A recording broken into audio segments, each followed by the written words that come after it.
Now then, good evening. That was shit, wasn't it? There's no other way to really describe that. Fucking pitiful. They had 5 points before they played us. One of the reasons why I was reluctant to really get giddy with the old 21 is coming thing was I just don't see us as the finished product yet. Like, you can always smash and grab stuff, and that happens in sport, and there's plenty of time I've seen fucking underdogs turn over United. It doesn't make it any better any time it happens, and it doesn't make it easier to take. Facts are, we're still only a point away from City. We can't be caught in second this weekend, at least. So maybe a little bit of perspective needed. Maybe people are more angry, and definitely have the right to be, over the fact that maybe people are more angry over the fact that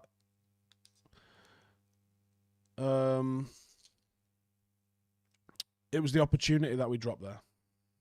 Yeah.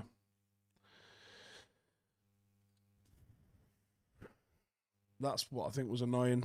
After the game, Ollie said Magic was missing that little extra bit. They defended well, fair play to them, but we didn't have the right ideas or solution. No big inquest. We've seen so many results this season that are out of character.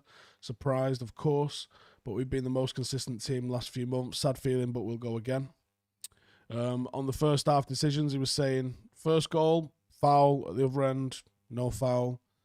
He's got a little bit of a point on that one, to be honest, but I mean, you've seen him given just a weird one for the ref to blow before anything, wasn't it? That was the one. So that's the first win that Sheffield United have got at United since December 73. 8-game losing run in all competitions at Old Trafford. And they're the first Yorkshire side to ever win at Old Trafford in the Premier League, and only the third to do so in all competitions in the Premier League era, after York and Leeds in the FA Cup, which is fucking nuts.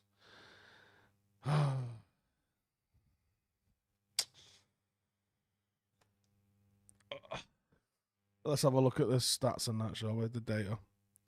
And get your questions in. We will be all those in a bit.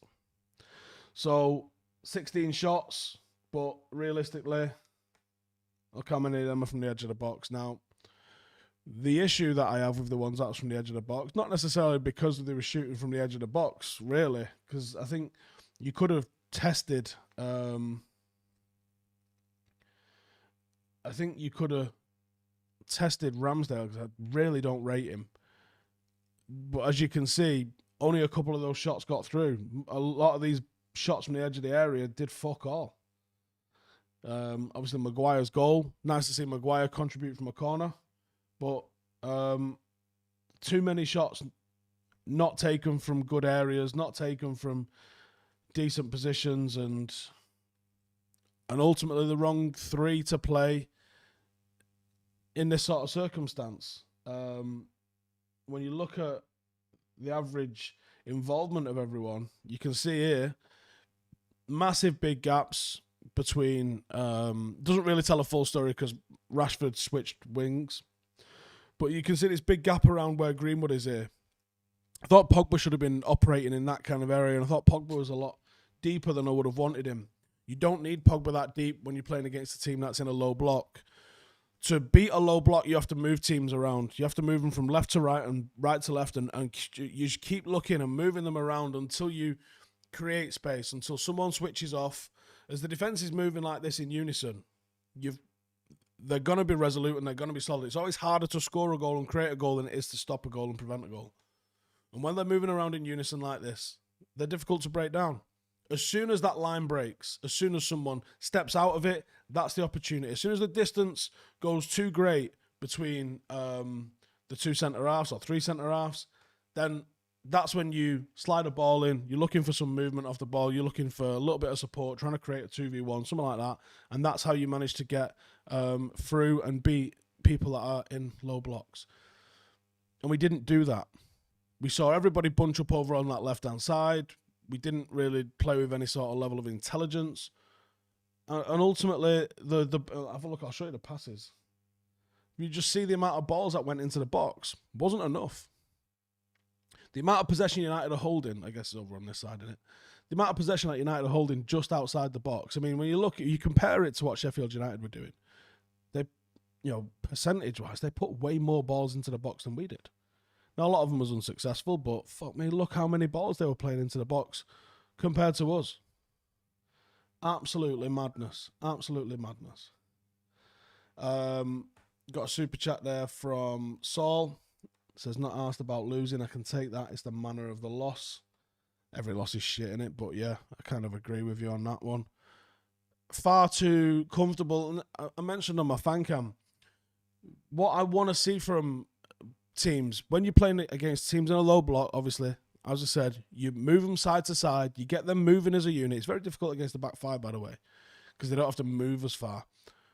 But when you are playing against teams in a low block, you have to commit men, and you have to try and take men out of the game. And at not one point, actually maybe one, it didn't come off. I didn't see Pogba run at someone. I didn't see Greenwood run at someone. I didn't see Marcus run, apart from maybe once. Didn't see Tony run at someone. You got to commit someone. If you can beat, when everyone's man-marked, if you can stand someone up and go past them, now you've got 2v1 somewhere. And that's when you want to see some movement. That's when you want to see people start moving around and trying to create space. And I think we chose the easy option of trying to pass it around them. And I don't know if we were complacent. I don't know if we thought these are dog shit, we'll just beat them easily. And obviously we didn't. That's the nightmare.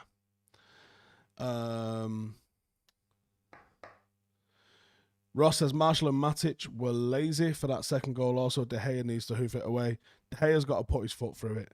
Marshall, in the build-up to it, I mean, it was shocking. Marshall had a poor performance today, and I don't know why Marshall's being moved over to the left-hand side. When we saw Marcus play brilliantly on the left-hand side, that it's Marcus that sacrificed to go and play in an unfamiliar position on the right-hand side when he was the one that was in form. Obviously, a goal and assist against Liverpool. Cool. Now you got to go play on the right-hand side. Why? Why Greenwood coming off for Cavani? Now, I agree Cavani was the right choice. I would have started him, literally. But why is Tony Marshall this protected and sort of accommodated player? I don't understand why. And I've just been sent something in a group chat. I'm debating retweeting it. I don't want it to look like a pile-on, but it does need highlighting. It's a guy called Fabian Jalcamo on Twitter, and he's just kind of highlighted 89th minute, 2-1 down. Have a look what Tony was doing, and it's not good. It really isn't good. This is interesting. On the old stats front, over 100 passes by Maguire, and the positioning of these passes, as you can see, climbed all the way into Sheffield United's half. It wasn't about us committing men forward or not committing men forward. We committed people forward, but is there enough line-breaking passes? Now, a line-breaking passing is not this. This is recycling possession passes. This is Pep's wet dream. Where's the line-breaking passes? Where's the times where you can punch it through into the forwards? You don't always have to go into the fullbacks, into the midfield, into the wide players, you don't need to do that. Sometimes just a fucking one of those right forward and straight through is the one. You can see he's maybe tried a couple of them there that failed. They're the red ones in the middle. Disheartening, man. Disheartening, because we could have gone back top of the league. And did we deserve that? Don't know, to be honest with you. Joe says, cue the Twitter mafia to lose their heads. I mean, yeah, that's what they do. Fuck them. Poor performance, but the result did. But dust ourselves down, we go again up the fucking Reds. Well said, mate. Our forwards are the reason we won't win the league this year. I know defence is suspect, but strikers have been well under par this year. Except Cavani. I thought Cavani's movement is fucking brilliant. And his energy is fucking brilliant. And I think he might have well broke the fucking curse with the number 7. He's been a top player for us. And I think he'll continue to be a top player for us. If Axel didn't establish himself this season, he never will. I thought he was poor. I thought he was poor tonight. I thought he was poor. Dean says, Steve, you're a manager. I would love to know what you'd be saying to the team about that second goal. I would have been talking about... Sometimes there's There's a couple of things that my lads know, which is we do not allow fucking shots from inside the box. You've got to stop that with your entire fucking being. You cannot allow shots inside the box. Once they get into the box, you fucking put your body on the line and you fucking stop those shots. That would have been one. Two would have been to the goalkeeper. You put your fucking foot through the ball. Right, for starters, if you passed it to a free man, maybe you've got half a chance. But you kind of just put it into space in our third. Put your fucking foot through it. We'll deal with the throw-in. Or punt. If you've got a kick on you, let's get it over the halfway line if you can. Apart from that, how many times that we saw them break on us and see people jogging. Nothing grips my shit more than people jogging when we're being countered. Ronaldo gets that from me. And he only gets away with it because he's fucking sick, but even he still gets fucking screamed at by me about it. Win at Arsenal and back on track. Up the fucking red, says Atul. It's a big ask, Marshall for Matter in a second. Lack creativity. Maybe that might have been the move. Because I don't think we needed pacing behind. There was nothing to fucking get in behind with, was there? Do I think we missed Fred's energy? No. Because it was energy in the final third we needed. It was energy in the final third that we needed, and that's what we didn't have. Why do I think our home form is so poor? Are we missing the fans? Says Jonathan. Take it on the chin and let's get back on the horse and beat Arsenal. All is forgiven. It feels shit, doesn't it, to blame the lack of fans. But it is the correlation. Benir says Cavani should have started and Donny van de Beek did not show up.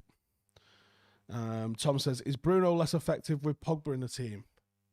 No, I don't think that's the case. I think it's maybe more that the games that he's playing Pogba in alongside, they maybe take a little bit of each other. Or maybe he's just got to get used to playing him when he's usually given the free rein for everything.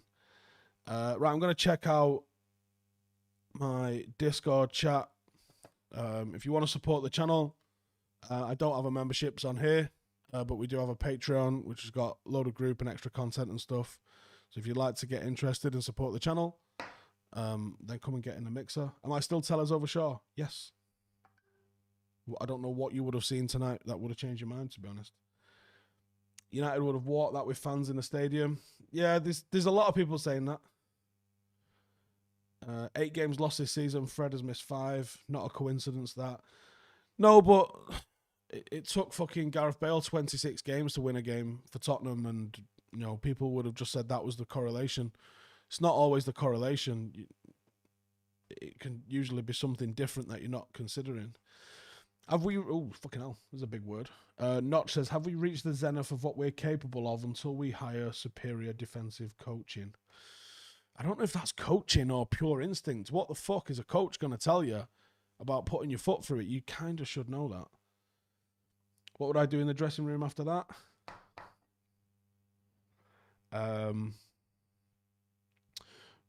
There's been 2 losses with Paddock FC. One I wasn't there for. I was fuming. I was really upset because they were shit. One we drew. We got a last minute equaliser, so it kind of feels a bit better. And we give away a penalty in that. And a lad broke his ankle giving away a penalty in that. And then we've had one where we went 2-0 down from stupid shit. We got it back to 2-2. And I continued pushing for the win. And ultimately we left too few at the back. And we got countered and they scored. In that circumstance, I had a good long thing. And I'm not bollocked the lads in that. I bollocked the lads more when we've won, actually, because we've been unable to keep a clean sheet all season. But I thought long and hard about the game where we got it back to 2-2 and then lost 3-2. And I kind of blame myself for that, but I'm not going to change. I'm always going to go for a win and not settle for a draw, especially at home. So, learn from it. What would I learn? Don't concede 2 early goals. And we're shit at set pieces. Does tonight highlight the deficiencies in the side still in terms of personnel in the team? That team was plenty good enough to beat Sheffield United. The manner in which we concede goals, particularly second, where it was just one error after another, that seems, that a consistent theme under Ole. That does seem to be the way we concede goals. It's many-fold, loads of opportunities, no one quite gets it nailed. £10 super chat off Danny Shields. No comment. Cool. Why do I think home form's so poor? Oh, we've already had that one, haven't we? Yeah, I don't know. Slow ball progression and invention going into the final third against a low block. That one, yeah, that one kind of, I think, is coachable. When we had a look at Harry Maguire's stats here, there's no forward passes there. And who else are we looking to sort of progress the ball forward? Maybe Matic. Let's have a look at all of his passes. Again, a little bit sideways, if anything. I want to see... Michael Carrick would have been trying to push through the lines in this sort of circumstance, and maybe that's what I would like to have seen from us a little bit more. A bit of a reality check. Yep, I agree on that one. In reality, how much do we need Tomori? It's a knock for sure, but we're only 1 point off top winning Saturday. Surely one loss won't ruin what we've got going. No, but I think one loss certainly, especially when City can go 4 points clear, which I'm certain they will. One loss when we've got a very tricky fixture against Arsenal, you can quickly drop down. As we've seen with Liverpool, Liverpool are fucking 5th. Let's actually have a look at the league table. Liverpool are in 5th place. City have got a game in hand on us. Leicester are 1 point behind us. And then fucking West Ham are right there. Now, Tottenham have got 2 games in hand. They win both of those. Obviously, that helps take points away from Liverpool if they do that. But they're right 1 point behind us. Everton have got 2 points. So 2 games in hand. They literally could be 1 point behind us. And then Chelsea, okay, they're 10 points off us. But, like Villa, they could get up to 35 if they win their games in hand. We're in a decent position, but, let's say, let's move everyone, tick everyone forward to 21. Manchester City go 4 points clear at least. Leicester overtake us by 2 points if we don't win. West Ham fucking get within 2 points of us. Tottenham, if they beat Liverpool and win their next game. Do you know what I mean? This unravels quite fucking fast. So, we'll see how that one goes down. Do I agree that we still lack the ruthlessness of champions and have a soft vulnerability? Yeah, so my fan cam a few weeks ago, loads of people in the comments replied to the title of it, which was Ruthless Winning Machine, and not the theme of it, which was, I don't think we are a ruthless winning machine. That's why I'm not getting excited about a title. Whereas I look at the likes of City and I go, I can't remember if I was talking about this on air or if I was talking to, I think I might have been talking to Alex about it in the studio. And he was saying, can you actually see this City team going on like a run of like 15 games where they don't lose? And I'm like, yeah, fucking right, I can, yeah. I very much can. So, yeah. Is this a one-off or will it take a huge toll on the team? I think we might struggle again at weekend. After that, the fixture list starts getting a bit more favourable. After that, do you think we'll see Axel play again unless we have injuries? No. Maybe in Europe to get minutes. But here's the thing as well. You can't just bring players in once a month, once every 6 weeks. You've got to give players more time than that. And how shite were we? Yeah, it was pretty shit. I think Fergie mentioned it. You can get away with you can win games with 8 players. But any more than that, have like 4 players that don't have a good game and you really fucking need it.